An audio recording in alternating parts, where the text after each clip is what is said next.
Ballot को classroom wise छटनी करके रखवाते हैं। नोडल ऑफिसर पीबी क्लासरूम में जिले की हर एसी के लिए अलग अलग बैलेट बॉक्स तैयार करवाते हैं। इसी प्रकार हर बाहरी जिले के लिए भी एक एक बैलेट बॉक्स रखवाया जाता है। दूसरी ट्रेनिंग पूरी होने के बाद पोस्टल बैलेटिंग के लिए अलग से समय दिया जाता है।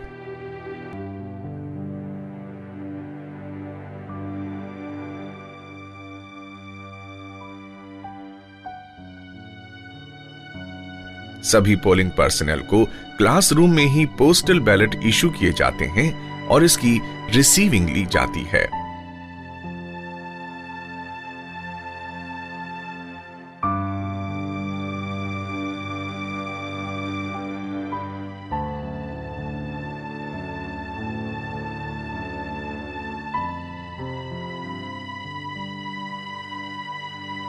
आप सभी को पोस्टल बैलेट दे दिए गए हैं।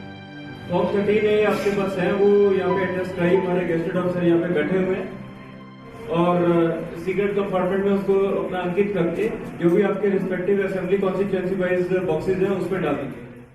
पोस्टल बैलेटिंग की पारदर्शिता को बनाए रखने के लिए पॉलिटिकल पार्टी के रिप्रेजेंटेटिव्स को भी फैसिलिटेशन सेंटर पर बुलाया जाता है।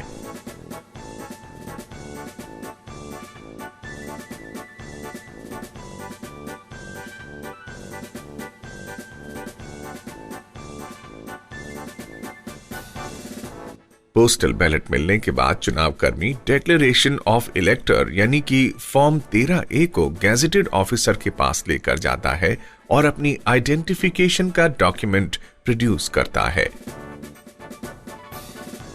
आईडी वेरीफाई करने के बाद गैजेटेड ऑफिसर चुनाव कर्मी से अपने सामने फॉर्म 13A पर हस्ताक्षर करवाता है और इसे सत्यापित करता है।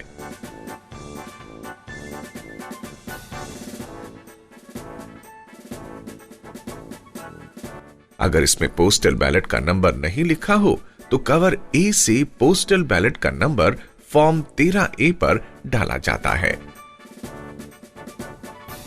बैलेट मार्क करते समय ध्यान रखें कि ना तो इस पर नाम लिखें न हस्ताक्षर करें। आप केवल एक चिन्ह द्वारा अपना वोट दर्ज कर सकते हैं। इसे पहले की तरह फोल्ड करके कवर ए में डालकर लिफाफे को चिपका लें।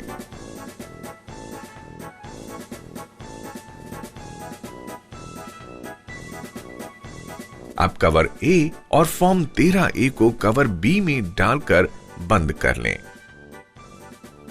और इस पर भेजने वाले के कॉलम में हस्ताक्षर भी करें। बैलेटिंग के वक्त ऑब्जर्वर फैसिलिटेशन सेंटर पर उपलब्ध रहते हैं और इस पूरी प्रक्रिया की वीडियोग्राफी भी की जाती है।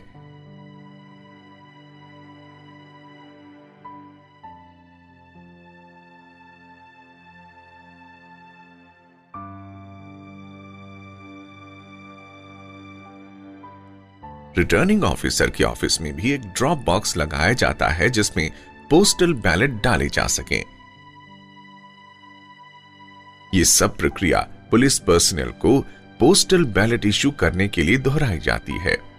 एक गैजेटेड ऑफिसर को नॉमिनेट करके पुलिस ट्रेनिंग सेंटर्स पर भेजा जाता है जो जिला चुनाव अधिकारी का प्रतिनिधित्व करता है और फॉर्म 12 इकट्ठा करके पोस्टल बैलेट इशू करवाने की सभी प्रक्रिया पूरी करवाता है।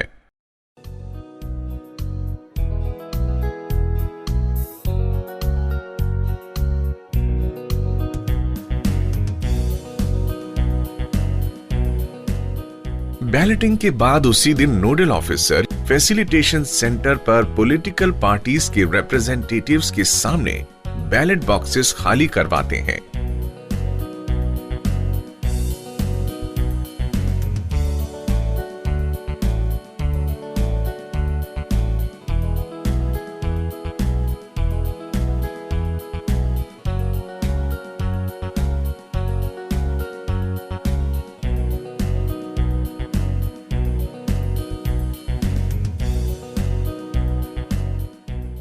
पोस्टल बैलेट्स को काउंट करके account of ballots cast format 1 में बनाया जाता है।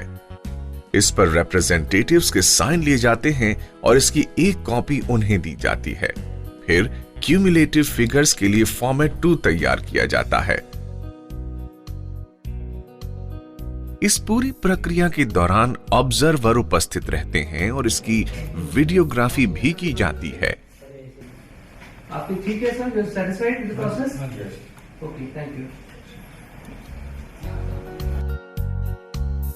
अब सभी पोस्टल बैलेट्स को एक बड़े एनवेलप में डाला जाता है।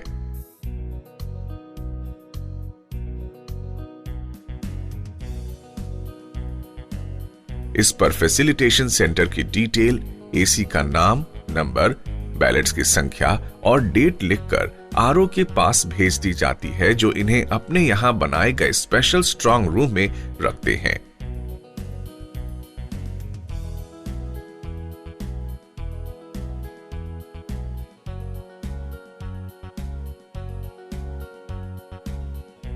ऑब्जर्वर आरओ से इनकी डेली रिपोर्ट लेता है। ये इंफॉर्मेशन पॉलिटिकल पार्टी से भी शेयर की जाती है। आरओ के यहां फॉर्मेट 3 और 4 भरा जाता है, जिसमें पोस्टल बैलेट्स का कंप्लीट अकाउंट होता है। वापस प्राप्त हुए सभी पोस्टल बैलेट्स को एक बड़े बॉक्स में सील करके काउंटिंग सेंटर के स्ट्रांग रूम में रखा जाता है। काउंटिंग के दिन निर्धारित समय पर सबसे पहले पोस्टल बैलेट को ही काउंट किया जाता है। इस समय तक प्राप्त हुए सभी पोस्टल बैलेट्स को कंसीडर किया जाता है। फॉर्मेट 3 और 4 से आरओ द्वारा प्राप्त किए गए सभी वर्गों की पोस्टल बैलेट्स का काउंट अनाउंस किया जाता है। पॉलिटिकल पार्टीज के रिप्रेजेंटेटिव्स जिसे अपनी फिगर से टैली करते हैं। काउंटिंग के लिए सबसे पहले कवर बी खोलकर declaration of elector 13A check किया जाता है। यदि अटेस्टेशन प्रॉपर है और पोस्टल बैलेट का नंबर भी इसमें कवर ए से मैच करता है, तभी यह काउंट किया जाता है। मतों की गोपनीयता बनाए रखने के लिए इन्हें मिक्स कर लिया जाता है। सारे 13A चेक होने के बाद कवर ए, जिसमें पोस्टल बैलेट्स डाले होते हैं, उन्हें खोला जाता है। पोस्टल बैलेट पर अगर किसी ने नाम लिखा है या उस पर सिग्नेचर किया है तो ये इनवैलिडेट हो जाता है। इसके अलावा किसी भी चिन्ह से पोस्टल बैलेट को मार्क करना मान्य समझा जाएगा। अब इन्हें कैंडिडेट वाइज सॉर्ट करके काउंटिंग कर ली जाती है। अगर पोस्टल बैलेट की काउंटिंग में समय लग रहा है तो आधे घंटे बाद ईवीएम की काउंटिंग शुरू की जाती है। अंत में डिस्ट्रिक्ट इलेक्शन ऑफिसर द्वारा फॉर्मेट 5 भरा जाता है, जिसमें पोस्टल बैलेट्स के इशुएंस और रिसीट का संपूर्ण लेखा जोखा होता है। तो मुझे आशा ही नहीं, पूरा विश्वास है कि जो पोस्टल बैलेट की पूरी प्रक्रिया है, जो अभी तक हम ये समझते आए थे कि काफ़ी जटिल है, इसको समझना आसान नहीं है, इसको करेंगे कैसे, इसी वजह से हर साल हजारों वोट्स वेस्ट हो जाते थे। अब इस प्रक्रिया को समझने के बाद हम किसी का भी वोट जाया नहीं होने देंगे। आइए प्रण लें कि हर व्यक्ति जो मतदाता है उसको मतदान करने का हम पूर्ण अधिकार देने की अपनी तरफ से पूर्ण चेष्टा करेंगे। और ये भी प्रण लें कि आप अपना भी वोट अवश्य डालेंगे और प्रजातंत्र को शक्ति देंगे, ताकत देंगे। जय हिंद।